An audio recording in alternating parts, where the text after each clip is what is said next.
Bismillahirrahmanirrahim. Assalamualaikum warahmatullahi wabarakatuh. Alhamdulillah alladzi qad wafaqa lil ilmi khairu khalqi wal tuqa. Asyhadu an la ilaha illallah wahdahu la syarikalah wa asyhadu anna Muhammadan abduhu wa rasuluh. Allahumma shalli ala Muhammad wa ala alihi wa sahbihi wa sallim. Qala Allah Ta'ala fi kitabil karim, a'udzu billahi minasyaitonir rajim. Wal 'asr innal insana lafi khusr illa alladziina amanu wa 'amilus solihati wa tawassaw bil haqqi wa tawassaw bis sabr. Amma ba'd, fa inna asaqal hadisi kitabullah wa khairul huda huda Rasulillah sallallahu alaihi wasallam wa syarrul umuri muhtasatuhha wa kullu muhtasatin bid'ah wa kullu bid'atin dhalalah wa kullu dhalalatin finnar. Bapak Ibu yang kami hormati, dalam pertemuan pertama ini kami mengucapkan taqabbalallahu minna wa minkum, siyamana wa siyamakum, ja'alallahu lana minal a'idina wal faizin. Mudah-mudahan dalam bulan Syawal ini Ramadan kita diterima, dan juga rasa Ramadan itu harus kita jaga bersama-sama. Rasa Ramadan ini hari ini masih bulan Syawal, itu rasanya Ramadan sudah hilang. Karena Ramadan sudah hilang, mari kita ingat kembali ya. Jadi rasa Ramadan itu merupakan rasa untuk kita memulai ibadah. Jujur kita ini di bulan Ramadan yang biasanya sholat sunnah itu jarang, di Ramadan itu dilaksanakan. Jenengan saya yang biasanya sholat malam itu bolong-bolong, nah, Ramadan ini kan tidak bolong, nah, karena memang diadakan di awal. Tetapi itu maknanya adalah bagaimana kita ini diupayakan untuk sholat malam. Nah, bagaimana kalau kita sholat malam lek bangun itu karipan, nah, karipan, ngertos karipan Ibu ini, kesiangan karipan, ya bagaimana sholat witir kita diajukan, witirnya saja diajukan setelah isya.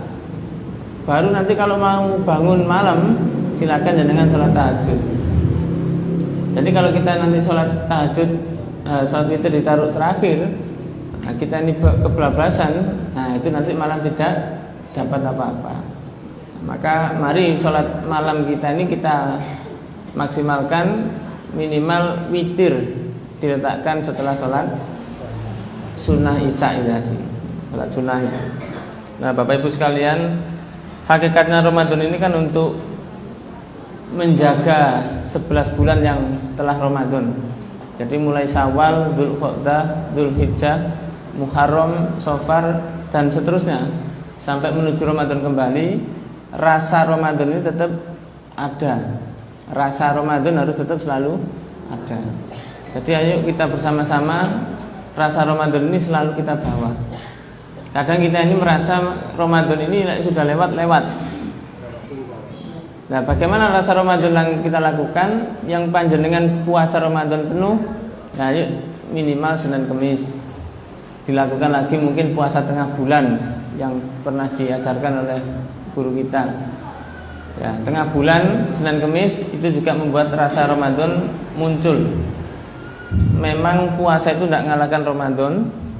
Kalau kita puasa yang di lainnya Ramadan itu godaan itu luar biasa.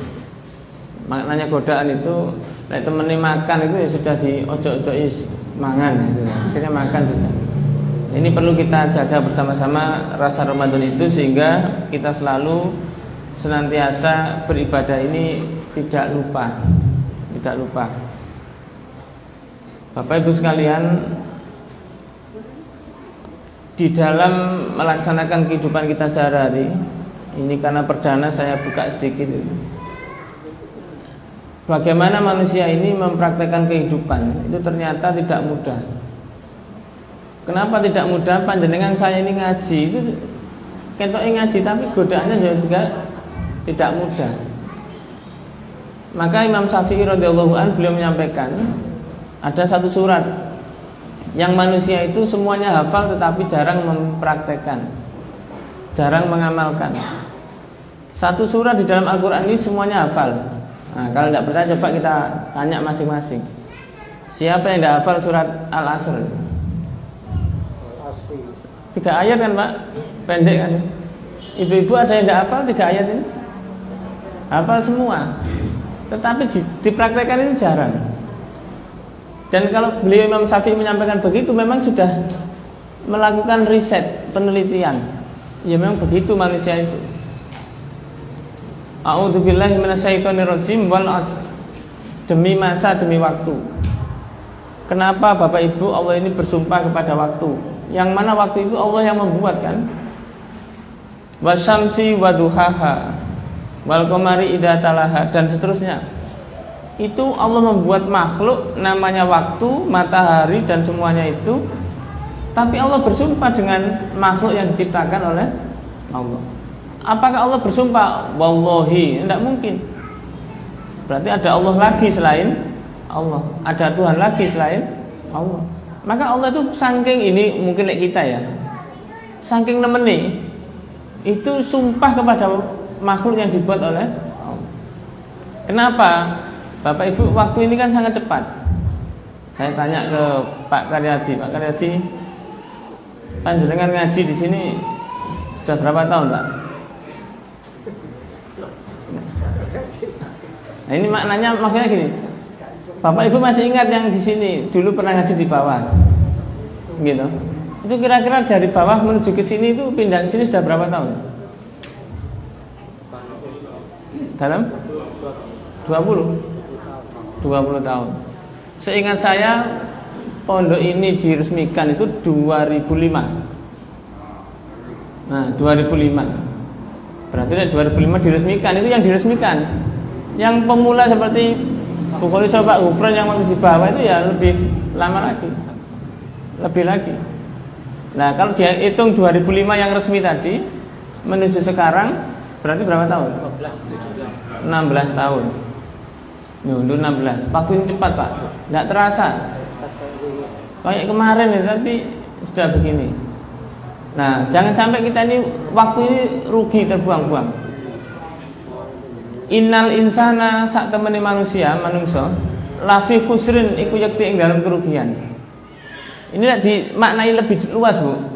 Innal insana sak temene jamaah umul qura. Nah ini dimaknai agak luas ini. Lafi khusrin iku yakti ing dalam kerugian. Rugi lah, ruginya apa? Jenengan rasa sendiri, dirasa iki apa ya, rugiku apa? Ibu bapak kalau kita ngomong rugi kan sekarang ini jenengan sudah melihat keadaan. Apakah dakwah kita ini sudah pas? Apakah langkah kita ini sudah betul? Kadang kita ini merasa sudah punya surga. Maksudnya pokok ngaji jaminannya surga. Ya betul. Tetapi apakah kita tidak melihat sekeliling kita juga begitu? Memang kita harus perlu berdakwah sehingga biar kita tidak rugi, jamaah Al-Quran tidak rugi itu. Ayo satu, illal ladzina amanu. Nah ini yang pertama. Ayo kita ini beriman. Wa amil sholihat, yang kedua beramal soleh. Wa tawassaw bil haq, yang ketiga mari kita ini berdakwah. Habis ngaji disampaikan. Wa tawassaw bis sabr, yang keempat mari kita ini bersabar. Nah, coba Bapak Ibu kita kupas satu persatu. Illal ladzina amanu, kecuali kita ini beriman. Pertanyaannya sederhana. Apakah jamaah umul qura, orang ngaji ini tidak beriman? Ini digerayangi pelan-pelan. Iman tapi kurang imani. Nah ini Pak Karyadi jujur, iman kurang imani satu. Karena kalau makna ini dikupas, coba panjenengan buka di surat An-Nisa 136. A'udzubillahi minasyaitonirrajim. Ya ayyuhalladzina amanu aminu. Ini ayat ini mungkin belajar bahasa Arab keliru ayat ini. Mestinya ya ayyuhan nas aminu. Mestinya begitu, wahai manusia berimanlah. Tetapi masalahnya wahai orang yang beriman, berimanlah. Ini yang masalah. Orang beriman kok disuruh beriman. Berarti maksudnya adalah kurang iman, setengah iman, seperempat iman, tidak beriman. Ini kenapa kok tidak beriman? Ketika kita berbuat syirik, musyrik, hakikatnya tidak iman. Bisa dipahami, Pak? Jadi ketika kita ini berbuat syirik, maka itu semuanya iman kita hilang. Makanya orang berbuat syirik itu kan tidak diterima amal ibadahnya. Berarti Bapak Ibu hati-hati betul. Nah, kadang iman kita ini setengah, seperempat, 3/4 atau kadang mungkin hilang. Itu kita harus meraba. Di mana ya? Kira-kira cocok enggak ya saya ini? Nah, sing angel itu memang enggak rumongso. Merumongsokan apa ya? Merumongsokan. Membuat rasa kita ini hidup ini Bapak Ibu, memang tidak ada lain ya kecuali mengamalkan ngaji memang. Sehingga watak-watik itu paham. Manusia itu punya adab tata krama. Bagaimana bertata krama? Karena tata krama itu ternyata buahnya ilmu. Al-adabu samratul ilmi. Tata krama itu buahnya ilmu. Nah, kalau orang itu manusia punya ilmu tapi tata kramanya tidak baik, itu berarti keilmuannya masih tidak bekas. Lihat beliau-beliau para imam itu, Imam Syafi'i, Imam Abu Hanifah. Imam Abu Hanifah saja ketika beliau berdagang, tata kramanya luar biasa. Tetangganya jualan kain, Imam Abu Hanifah jualan kain. Tapi ketika jualan kain Imam Abu Hanifah luaris, depannya itu kelihatan sepi, maka ditutup. Alasannya mau sholat. Jadi pada jam 11 sudah sholat, persiapan. Nah kita tidak kan sik laris, oh terus ayo sik laris. Sampai adzan der Allahu Akbar baru ditutup kan bisa. Tapi Imam Abu Hanifah enggak, tutup sih. Loh, Pak, kenapa kok tutup? Iya, saya mau sholat. Kan belum waktunya, iya persiapan. Maknanya apa? Biar tetangga saya ini laku itu. Kan jadi begitu-begitu itu hidup, Pak. Jadi punya rasa. Maka rasa ini harus kita munculkan betul. Nah, rasa itu muncul kalau memang rasa itu kita hadirkan. Lek guru saya dulu pesen, kau niku lek seneng, lek pengen seneng hidup hatimu, seneng resik-resik. Resik-resik itu apa? Ya bersih-bersih. Nanti akan muncul. Lek seorang resik-resik. Contoh, kadang manusia itu tidak terasa. Iki kaki nempel ke lantai, ngeres, ngerti ngeres. Kotor itu kadang orang itu tidak terasa, Pak. Kotor itu tidak terasa. Padahal diincak itu rasanya ngeres ya. Nah itu saja sudah ilmu rasa. Ilmu rasa lagi ketika jenengan di rumah. Iki lampu kok nyala kabeh. Kan wong nyala. Nah, klek kebatikan. Ini ilmu rasa. Dan itu ilmu rasa itu tidak dipraktekkan, itu memang tidak bisa muncul. Nah, maka keimanan kita ini juga harus kita rasakan. Aku ini benar apa salah? Nah, benar apa salah itu patokannya kepada ilmu yang panjenengan kaji. Oh iya, ini ya prakteknya. Kalau tidak paham, fas'al ahla dzikri in kuntum la ta'lam. Tanyakan pada ahlinya ketika panjenengan tidak ngerti. Nah, karena kita ini merasa sudah pinter, kita ini merasa sudah pinter, sudah ngerti, semuanya dihukumi. Enggak boleh begini. Nah, saya dulu kan pernah ceritakan dengan kira-kira Bapak Ibu, kira-kira saya naik lift dari lantai 30 mau turun ke lantai 1. Di lantai 22 ada seorang perempuan masuk satu lift dengan saya. Turun sampai lantai bawah. Nah, kira-kira jenengan buka lift bertemu saya dengan orang perempuan tadi, kira-kira bagaimana? Wah, ini Ustadz ini ternyata ini mamanya begitu kan. Padahal belum tahu itu, tiba-tiba sudah menghukumi kan. Iyalah, nang hotel berdua. Padahal ketemunya di lift. Nah, begitu itu kan tidak pernah kita. Nah, maknanya Bapak Ibu, keimanan kita ini akan jadi rusak ketika begitu. Suudon, iri. Nah, penyakit-penyakit ini kan harus kita hindari. Sehingga dengan penyakit-penyakit itu kita ini, iman kita ini masih kuat, terjaga, istiqomah. Istiqomah. Nah, maka Bapak Ibu sekalian semuanya, iman ini harus kita jaga betul. Diupdate iman kita, diupgrade iman kita dengan begitu. Nah, maka keimanan itu akan muncul pada diri kita masing-masing ketika kita ini merasakan iman yang ada pada diri kita. Yang pertama. Yang kedua, Bapak Ibu, wa amilus sholihat. Mari Bapak Ibu semuanya kita beramal soleh. Karena amal soleh itu tidak ada tokonya. Tokonya itu ya kita, pelaku ini. Jenengan saya beramal soleh, maka akan kembalinya kepada kita. Ada sebuah pepatah Arab, man hasoda zaro'a. Man utawi sapa wonge hasoda iku nandur sapa man zaro'a, maka dia akan menuainya. Siapa yang menanam pasti akan menuainya. Orang-orang mengatakan hukum karma. Kita ini wong muslim tidak ada hukum karma, tetapi siapa yang menanam pasti akan menuai. Balasan itu ada. Dan itu pun al-ajru biqadri mata'ab.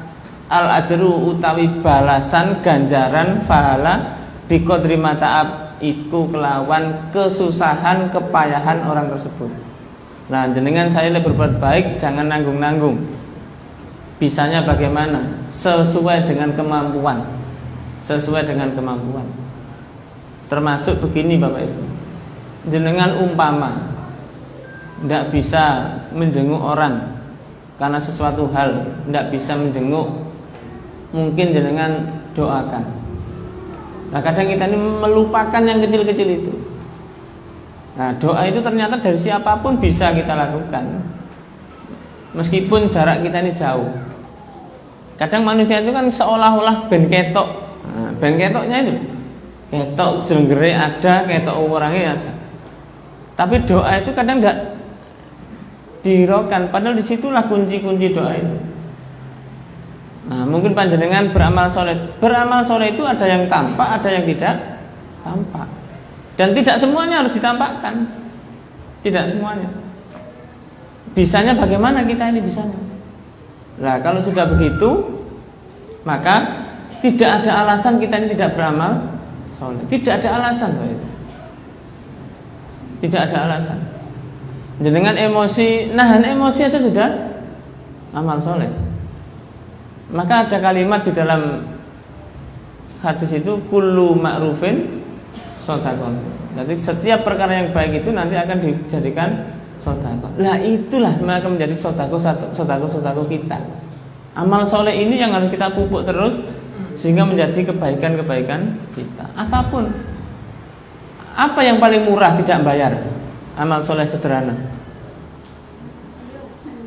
Nah, senyum tok itu. Monggo itu tok. Monggo Pak, monggo Bu. Itu kan sudah bayar lah Pak begitu. Tidak bayar kan?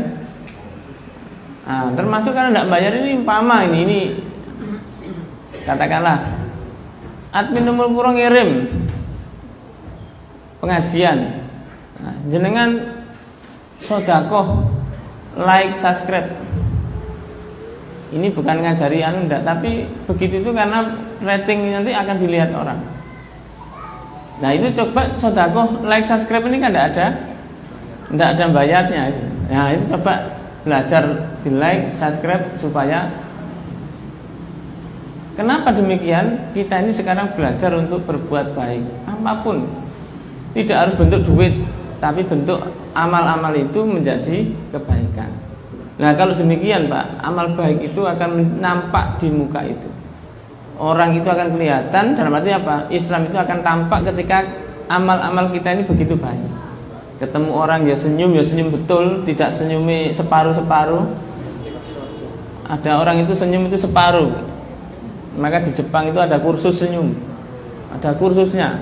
Karena senyumnya itu simetris dan tidak itu kelihatan. Oh, ini senyumnya ngenyek. Senyumnya tulus, ini ada. Nah, kalau begitu nanti akan menjadi kekuatan kita. Yang ketiga, watawasau bil haq. Biar kita tidak rugi, jamaah Ummul Qura tidak rugi. Setelah iman kita di-upgrade, jangan merasa sudah kuat. Iman itu yazidu wa yanqus, naik kadang turun. Maka Bapak Ibu ketika jenengan melepaskan nafsu sedikit saja, maka itu akan jadi blunder bagi kita. Siapa sih manusia yang enggak tergoda? Setan itu luar biasa. Nah, jenengan tak ceritani begini nanti wong Nabi Adam yang tergoda apa menawak dewi. Jangan begitu. Nabi Adam lho, sing nabi, rasul itu tergoda, apalagi kita. Jangan begitu. Itu menjadi gambaran Nabi aja digoda. Tapi akhirnya Nabi itu sebuah ibrah bagi kita, sebuah gambaran bagi kita. Ketika Nabi itu turun ke dunia, itu memang desain Allah begitu. Sehingga ada pertobatan. Rabbana dzalamna anfusana fa illam taghfir lana lanakunanna minal khasirin. Nah, itu ada pertobatan. Nah, maka Bapak Ibu jangan sampai kita ini merasa sudah baik. Yang kedua, wa amil sholihat, beramal soleh. Nah, ini yang ketiga, watawasau bil haq. Ayo Bapak Ibu berdakwah. Ini yang kita tunggu-tunggu. Jamaah Ummul Qura sudah ngaji, tidak boleh diam. Harus dakwah, sampaikan. Nah, caranya dakwah kembali ke surat An-Nahl itu, ud'u ila sabili rabbika bil hikmah wal mau'izatil hasanah wajadilhum billati hiya ahsan. Ada 3 poin. Ud'u ila sabili rabbika bil hikmah. Ajaklah mereka itu dengan menerangkan hukum-hukum Islam itu begini, begitu, sampaikan. Meskipun saya juga pernah ngisi seminar itu, pesertanya juga ada non muslim, saya pernah. Ya saya sampaikan, silahkan yang beragama Islam, silahkan yang beragama Hindu, Kristen, Buddha menerapkan agama sesuai masing-masing. Kemarin kan hari lahirnya Pancasila, wis tidak usah debat-debatan lahir dan tidak lahir. Lahirnya tanggal 1, lahirnya cetusannya tanggal 1. Diputuskannya 18 Agustus, ya diputuskan 18 Agustus. Permasalahannya bukan itu. Mari kita ini mempraktekkan Pancasila. Mek aja ngomong tok aku Pancasila tetapi tidak praktek Pancasila. Waktu itu saya seminar saya sampaikan, sila-sila Pancasila itu sudah luar biasa. Ketuhanan yang Maha Esa, maknanya apa? Agama itu tidak boleh dipisahkan. Ciri orang itu berpancasila, agamanya taat. Sing Islam, sing Kristen, Hindu, Buddha, silahkan mengamalkan agamanya masing-masing. Bila perlu, aturan agama itu dijadikan hukum ala agamanya masing-masing. Dan ini sesuai dengan pasal 29 ayat 2. Setelah ayat 1 negara berdasar atas ketuhanan yang Maha Esa, yang pasal 2 negara menjamin kemerdekaan tiap-tiap penduduk untuk menjalankan ibadah sesuai dengan kepercayaannya masing-masing. Sehingga besok ini memang menerapkan Pancasila, ya sudah dilaksanakan. Sing Islam, ayo kudu sholat, kudu ngaji. Sing Kristen juga begitu, ayo ke gereja, ayo. Karena apa? Lek agama ini dilakukan, mesti akhlaknya akan baik. Tidak ada rumus agama itu mengajak kepada kejelekan. Tidak ada rumus. Makanya ada orang itu menentang Israel itu. Orang non muslim itu menentang Israel. Kenapa? Tidak ada rumus orang itu bunuh orang, tidak ada. Agama apapun tidak ada. Coba dibuka kitabnya, tidak ada. Karena orang Yahudi ini tidak diakui dalam agama di beberapa negara tadi. Itu hanya kepercayaan kan. Nah, maka dari itu laksanakan. Jadi saya sampaikan, berpancasila itu dilakukan dengan cara mempraktekkan agama. Agama ini harus wajib. Karena agama dengan norma itu hampir berdekatan. Norma-norma itu berdekatan. Contoh, orang tidak pakai baju, pantas enggak? Tidak pantas. Agama juga mengatur kan? Apa? Dilarang membuka aurat. Itu dilaksanakan tadi. Maka kemarin saya sampaikan di seminar itu begitu. Agama. Yang kedua, praktek Pancasila ini kalau kita dakwahkan, ya didakwahkan itu tidak apa-apa. Jangan ngomong tok. Maka Islam ini pun juga harus didakwakan. Sehingga kebaikan ini akan muncul pada seluruh umat. Jadi efek dakwah ya'muruna bil ma'ruf wa yanhauna 'anil munkar itu karena itu ada kebaikan ketika kita berbuat dakwah itu. Orang yang tidak tahu jadi tahu. Orang yang mau kesesat jadi terarah. Itu fungsinya dakwah. Nah, maka panjenengan Bapak Ibu silakan berdakwah sesuai kemampuan panjenengan masing-masing. Bagaimana caranya? Tapi tidak harus nuturi orang, bolak-balik diceramahi orang, tidak harus begitu. Karena dakwah itu tidak harus di mimbar seperti ini, tidak. Dengan dakwah itu tidak harus di mimbar. Di mana-mana bisa. Contoh di kantor, waktunya sholat, dengan yang bisa dakwah, ayo jamaah yuk. Langsung diajak jamaah seret, ayo jamaah. Jadi itu maknanya berdakwah. Nah kalau kita ini berdakwah enak. Dengan begitu semua akan jadi baik, terarah. Dan fungsi kita karena sudah ngaji dipraktekkan.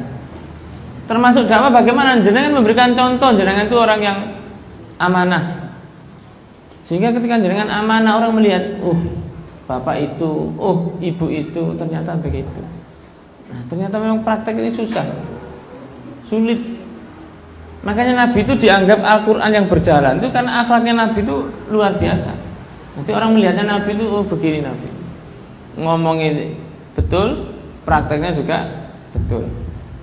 Makanya diingatkan di dalam Al-Quran, ya ayyuhalladzina amanu lima taquluna ma la taf'alun. Hei orang-orang yang beriman, kenapa kamu ini ngomong tapi tidak dilakoni kan gitu. Nah orang ngaji seperti kita ini berat. Wes nek ngono meneh gak usah ngaji benda. Ya tidak bisa begitu. Semuanya tetap harus jalan. Ini pilihan kita.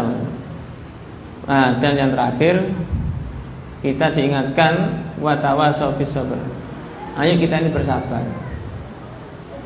Sabar ini bukan sembarang ilmu kan. Belajarnya bertahun-tahun. Lulusnya kapan? Tidak ada yang lulus kalau tidak diuji. Tidak ada yang lulus, tidak ada yang dapat ijazah sabar, diki, sabar, tidak ada. Siapa lagi? Tidak ada Pak. Saya ingin tahu dari panjenengan ada yang sabar itu? Tidak ada. Karena ada hadis la takdzub itu hakikatnya manusia itu nesuan.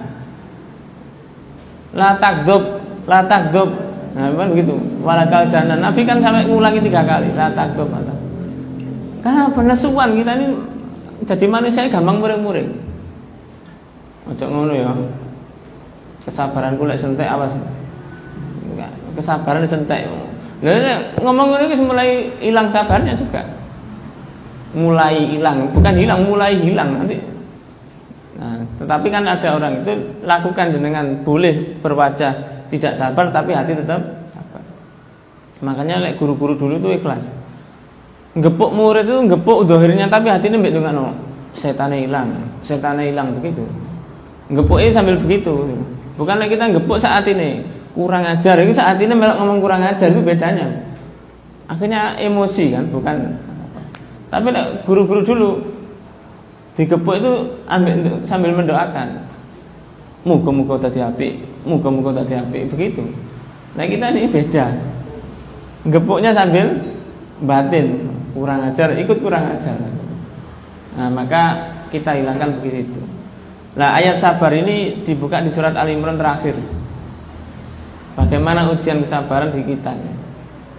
Diingatkan, a'udzubillahi minasyaitonirrajim, ya ayyuhalladzina amanu isbiru. Loh, ayati amanu. Wahai orang yang beriman, isbiru, sabar. Sabarlah, sabar dalam apa?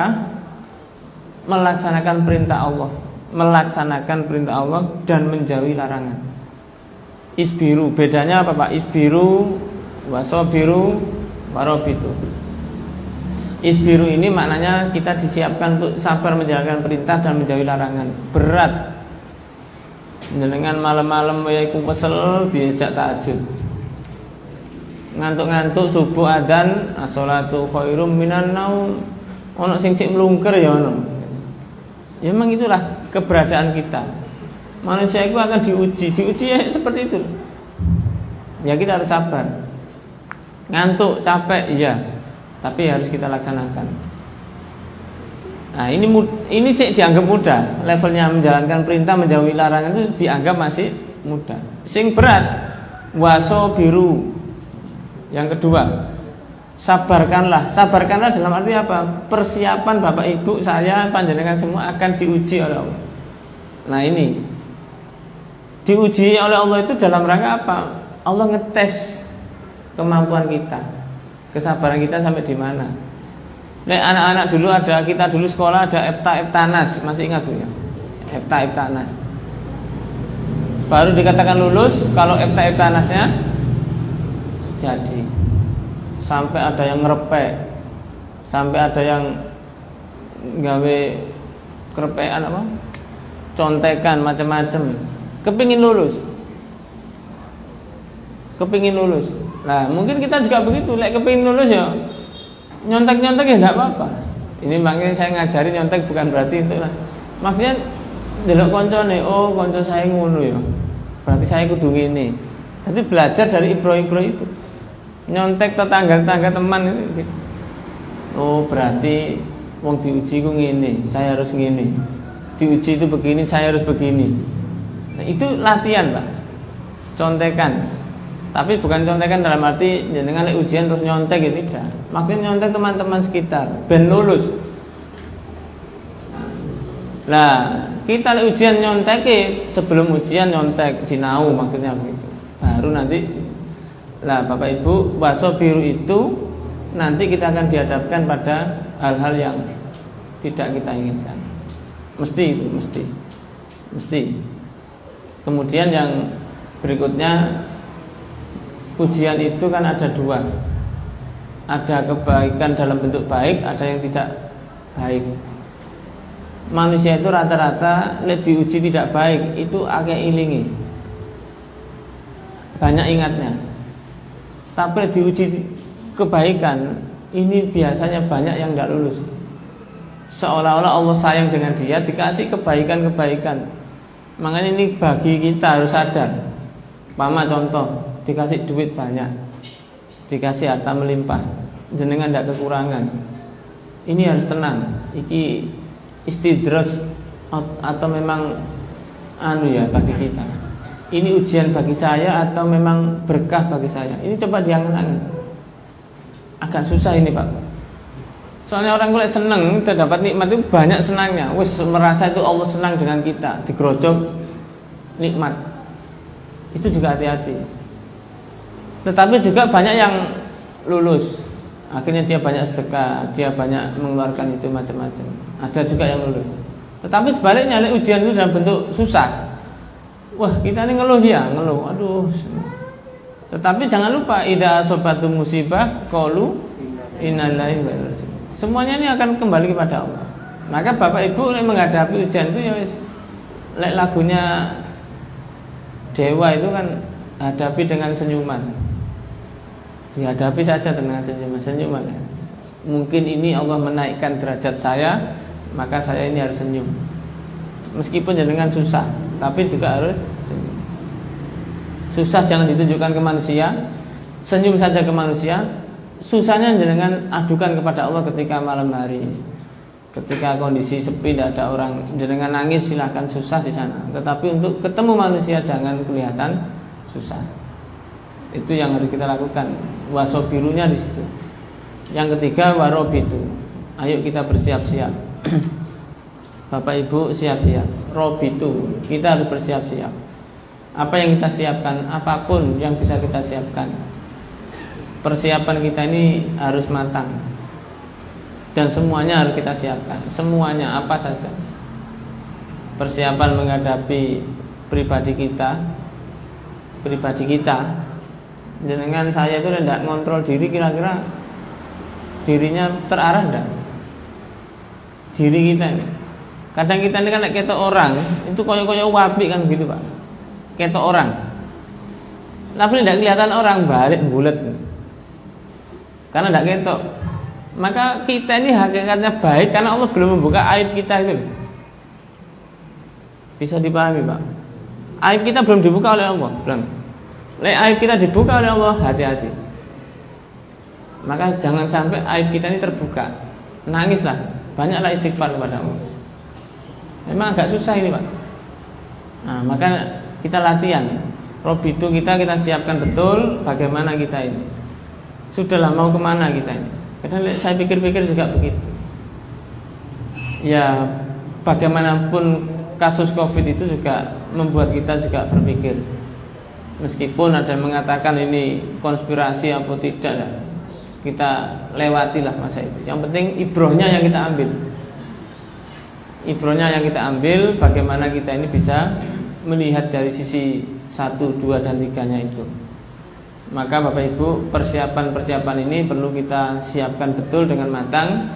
Panjenengan yang punya anak, anaknya disiapkan. Panjenengan yang punya usaha, usahanya juga disiapkan. Disiapkan menuju kepada Allah Subhanahu wa taala, disiapkan. Kalau tidak begitu nanti akan rusak. Maka guru kita sering mengingatkan, dunia akan mengikuti kita, bukan kita mengikuti dunia. Nah, maka dengan begitu saya yakin semuanya akan terjaga dengan baik, karena kita pun juga akan kembali kepada Allah. Maka idza asabatum tadi, kalau kita kembali kepada Allah, mesti kita pun akan kembali kepada Allah.